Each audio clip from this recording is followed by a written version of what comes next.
কেমন লাগছে বলো? দেখি ভাই ভাই জিতা কেমন লাগছে বলো? জিতা প্রথম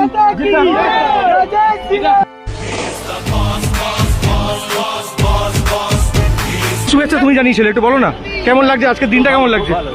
ধামাকা দিল অভিনেতা জিৎ। এভাবে যে ধামাকা দেবে কখনো কেউ কল্পনাও করতে পারেনি। আজ শপথ নিয়েছে মুখ্যমন্ত্রী হিসাবে, নতুন পদ গ্রহণ করেছে শুভেন্দু অধিকারী। তার পা ছুঁয়ে এবার বিজেপি জয়েন করতে দেখা গেল অভিনেতা জিৎকে। এর আগে যখনই রাজনীতি নিয়ে তাকে প্রশ্ন করেছে বারবার তিনি এড়িয়ে গিয়েছেন এবং জানিয়েছে যে আমি যে জিনিসটা জানি না, যেটা আমি পারি না, সেই কাজে কখনোই ঢুকবো না। তবে বিজেপি মন্ত্রিত্বে আসার পর এভাবে যে জিৎ পাল্টি খাবে কখনোই কেউ ভাবেইনি। একটা জিনিস জানতে চাই, জিতকে কখন আমরা পলিটিক্সে দেখতে পারবো? মানে যেটা করছি ভালো লাগছে না? না নিশ্চয়ই খুব ভালো লাগছে। তাহলে যেটা ভালো লাগছে সেটাই করি, যেটা খুব ভালো। এটার জন্য তুমি তো মানে বছরে 2 বছরে একটা করে সিনেমা করছো, তাহলে কোথায় বছরে 2 বছর? 1 বছরে 1 বছর পরে এলো।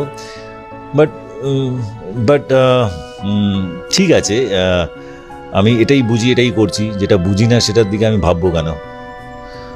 কালকে আমাকে একজন এসে বলছিল যে তুমি রকেট বানাবে গিয়ে নাসায়। আমি বললাম পারি না, আমি কি করে বানাবো গিয়ে? So similarly what you don't know, no point attempting that.